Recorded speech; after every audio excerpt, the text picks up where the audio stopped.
Aliás, um forte abraço ao meu amigo Kendi Sonoda. Deveremos estar no Japão de novo lá para setembro. Que legal. Para fazer um trabalho, Eduardo, direcionado já ao indivíduo maduro. Devemos fazer esse trabalho em Okinawa, porque nós observamos as crianças. Aliás, cadê minha bolsa, por favor? Eu trouxe um livrinho para vocês. Aliás, 2 livrinhos de presente para Ironberg. Esse livro é um livro que eu escrevi junto do Dr. Andrei Lopes. Ele é destinado a desmistificar a musculação para a criança e o adolescente. Esse livro foi tão importante que auxiliou um livrinho simples de perguntas e respostas, mas fundamentado em meta-análises e estudos de consenso. Este livro aqui desmistifica o uso da musculação nessa tenra faixa etária. Depois desse livro, até auxiliou o quê? A Associação Brasileira de Pediatria mudasse no seu site aquilo que eles consideravam não recomendado, que era criança e pré-adolescente treinar com peso, e passou a recomendar desde que fosse com um treinador habilitado para tal.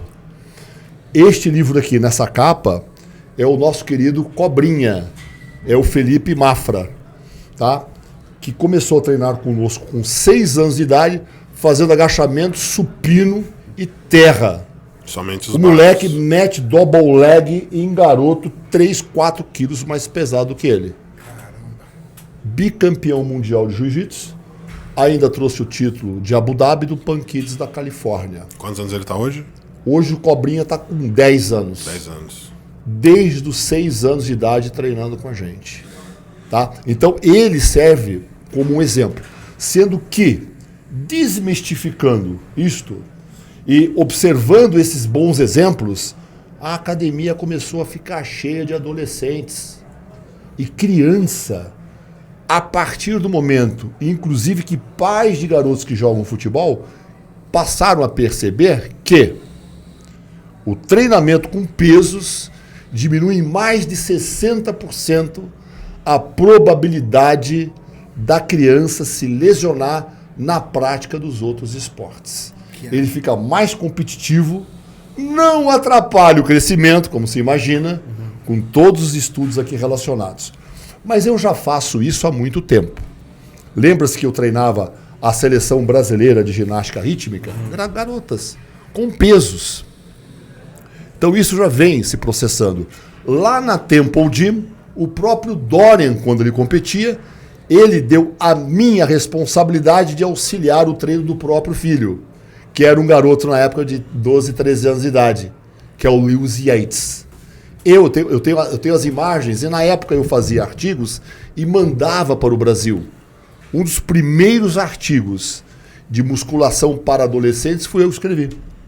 E mandei, e foi publicado na revista Muscle Inform. Você quantas vezes não teve na Muscle Inform? Da nossa amiga e querida e finada Andréia. Né? Então tinha aqueles artigos lá, o que despertou o estudo aqui no Brasil. E vieram grupos de estudos. Então, qual é a grande importância disso? É que às vezes o pai vem aqui na academia, não tem onde deixar o filho, e começaram a trazer as crianças com um treinador habilitado, os treinando de forma progressiva e responsável. Ou seja, você está criando ali na academia os futuros frequentadores que deverão frequentar a academia até lá para lá da terceira idade, que nem lá em Okinawa. Não, e detalhe, as pessoas vivem mais de 100 anos. E detalhe, professor, fazendo com uma criança já tem um estilo de vida. Um estilo de vida. Aprendendo a comer cedo. Não que ela tenha que parar de praticar o futebol, o jiu-jitsu. Brincar. Pelo contrário. As pessoas acham... Aí tem uma questão. As pessoas acham que o treinamento para criança e adolescente tem que ser um treinamento lúdico. Agora, se você perguntar para qualquer um deles que treinam com peso, se eles estão se divertindo ou não, eles falam, estou me divertindo muito. E eles são muito mais concentrados do que marmanjo que vem na academia para azarar a vida dos outros e para conversar e fofocar sobre a vida alheia. As crianças, Eduardo, eles não fazem isso. É só perguntar para o doutor Andrei Lopes, que é um estudioso, ele estuda só essa área. Ou seja, se a academia tem um número X de pessoas, ela poderia ter X mais Y, desde que houvesse os treinadores capacitados a treinar essa tenra faixa etária. Não é o que nós temos lá na CPH? Quantas crianças que você vê lá treinando? Nós estamos aqui com o Felipe, que é professor lá. Várias crianças começaram a treinar. Inclusive o pessoal do tênis, lá do Larry Passo, ali na academia onde eu treino, ali que treinava o Guga Kirten. Fazia a preparação física dele lá. Né? Então, crianças de outros esportes se beneficiando do treino correto com sobrecargas, agachando a fundo, fazendo terra, fazendo supino e outros movimentos que nós utilizamos aí no nosso dia a dia. E qual idade, professor, que você recomenda? Qual idade inicial? Olha, existe referências literárias a partir dos 5 anos de idade. Caramba, 5 E anos! a partir dos 5 anos de idade, você começa um trabalho periodizando da mesma forma que você periodizaria para uma pessoa Não, certamente adolescente não. ou adulto? Os cuidados são diferentes, a introdução é diferente, a atenção exclusiva daquele treinador naquela criança. Por exemplo, exercícios feitos com pesos acima do próprio corpo. Não é? Então existe uma série de cuidados especiais. Neste livrinho, nós trazemos algum desses conceitos. Já é interessante para o seu netinho que está chegando aí. Não, eu tenho um filho de 10 anos, por exemplo. Pronto. Você sabe o que eu faço, Cariane? Quando aparece uma criança ou uma mãe querendo que o filho treine com pesos e volte e meia aparece, eu não treino mais essas crianças, mas eu vou indicando os treinadores que se especializaram nisto. Né? Primeiro, avaliação física cineantropométrica e autorização dos pais. Tá? Isso é fundamental. Aí, aquele treinador vai prestar uma atenção exclusiva para aquela criança. Então, o que acontece aí? Tem muito treinador, muito professor aí reclamando que não tem trabalho porque não sabe que ele poderia, por exemplo, estar treinando uma criança. Exato. Daqui a pouco Criança, nem adolescente. A Manuela e a Valentina vão estar aí Com treinando. certeza. Sim. Com certeza. Eduardo, esse livrinho traz uma solidificação e detalhe para toda mãe que me procura. Se o filho já tem lá pelos 7, 8 anos, eu falo, faça-o ler o livro também. As crianças leem o livro inteiro, gostam, a mãe e o filho aprendem sobre musculação, sobre treinamento com sobrecargas nessa importante faixa etária. Porque é a mais importante de todas. Sim. É a formação. É o futuro de nós todos aqui, não é? Então, desmistificamos no Brasil, porque fora do Brasil é desmistificado há muito tempo. Vocês cansam de ver vídeos de crianças nas escolas americanas, as dezenas agachando. Então aqui, sempre foi uma dificuldade muito grande. É um tal de paparicar, de passar pano em tudo. E assim, tem muita academia que proíbe o trabalho com crianças. Olha, Mas é mais fácil proibir, também. é mais fácil proibir do que aprender, porque para aprender você tem que estudar. É verdade. Então vamos proibir. E no Brasil é clássico isso aí. Vamos proibir bater peso no chão, bater o peso no chão, toca uma campainha.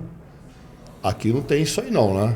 Pelo amor de Deus. Só tem Pelo na amor. Monstra aqui. Aqui é um lugar onde o atleta é bem-vindo, graças a Deus. Só tem na Monstra aqui. Graças a Deus. Idosos, e que esses pessoas normais, ginásios todos são bem-vindos. se espalhem pelo Brasil inteiro. Porque se vocês fizerem uma enquete agora, em que cidade vocês gostariam de uma Ironberg? Já fizeram essa enquete? Já fez essa enquete? Já. O Brasil inteiro Sim. quer uma academia. Nem precisa, as com pessoas essa nos procuram diariamente quando Porque vem estão aqui. de saco cheio de babaquice, cara. Não Porque o aguentam tempo mais. inteiro, tudo é lesivo, nada pode, então vamos proibir. Tem academia que não tem É área de mais fácil agachamento do que livre. estudar. É mais fácil do que você se desafiar. Não pode agachar com barra livre. Não, imagina, vai supurar a hemorroida. Só se for isso. Não é? Tá de sacanagem, cara. Quando eu cheguei no Brasil, Júlio, quando eu voltei pro Brasil, no início desse milênio, eu cheguei aqui preconizando agachamento a fundo até encostar o rabo no chão. Sim. É lógico, modo de dizer. Nossa, o professor Valdemar vai lesionar os seus atletas. As to the grass. Todo mundo Todos brigando. foram Exato. campeões mundiais E ninguém se lesionou. Eu lembro que existia uma briga muito grande, porque eu tinha a primeira versão que me apresentaram do agachamento era de forma parcial. Mas como eu vinha da Nautilus, o agachamento era completo. Todo mundo agachava completo lá na Nautilus. Você via de um dos poucos lugares decentes que tinha para treinar naquela época, né? Exato. Olha, agachamento a fundo, a tal da flexão nórdica, que eu nem sabia o nome. Pra que serve isso aí? Esse cara tá maluco? É. Hoje é o movimento mais utilizado entre atletas, inclusive entre preparação física para o futebol. Esse movimento foi muito diminui a chacoteado aqui no isquiotibial. Brasil. Chacotearam pra caramba. Elevação de quadril. Uma vez eu coloquei um vídeo, Eduardo, onde eu subia na crista ilíaca da atleta Eu e lembro. segurava na barra em cima. Isso. Nossa, eu vejo. esse cara tá maluco. Hoje tem até máquina para fazer o negócio. É. Cariane, o que eu recebi, o que me encheram o saco, detalhe, nunca na minha frente. Nunca. Sempre pelas costas. Sempre pelas costas. Ah, sim. O pessoal adora esfaquear pelas costas. Agora chega no tete a tete, né? Aí bate assim nas costas, amigo. Né? Quantas vezes essa falsidade não aconteceu? E graças a Deus, né? Que muitas dessas situações foram desmistificadas e as pessoas hoje conseguem se beneficiar da musculação infantil, da musculação lá na terceira idade, conseguem se beneficiar do agachamento a fundo, porque, cara, você sabe o volume de cirurgias de quadril que existe na Ásia? É quase nula, porque todo mundo lá agacha, cozinha agachado no chão, cara. Faz muito Eles tai chi descansam também, agachados. Agora nós aqui na sociedade ocidental inventaram uma cadeira e uma privada para tu ir no banheiro. Até o fato da concentração, a posição que eles ficam, você é obrigado a ter um Sim. nível de mobilidade Sim, maior do que a maioria mantém a das mobilidade pessoas. do quadril, do Exato. joelho, do tornozelo. E a primeira coisa que eu faço quando eu recebo um aluno novo, depois da avaliação, e na avaliação eu já Avaliar a verifico mobilidade. como a pessoa está Alongamento, encurtada e como exato. mobilidade prejudicada. É retornar aquilo que é natural. Como as crianças brincam e ficam agachadinhas no chão de uma forma natural. Hoje a minha filha Aí estava vai brincando perdendo. no tapete, agachada, completamente agachada e bem posicionada, assim, eu fiquei reparando. E ela estava numa Perfeitinha. posição perfeita. Bumbumzinho praticamente no chão. Porque é colado. natural. A gente vai perdendo essa naturalidade à medida em que a pessoa vai se ocidentalizando. Ela vai ficando mesquinha, ela vai perdendo Se você for prestar a atenção, honradez isso já começa na e a privada, né? mobilidade. Isso já começa Vem na junto. privada. Você já perdeu a posição de Sim, cócoras já perdeu. que nós fazíamos para poder vou lhe prender. ter as necessidades De básicas. trabalho, tudo. Tudo, cara. Então você senta numa privada, você fica com o joelho a 90 graus. É uma tristeza, né? É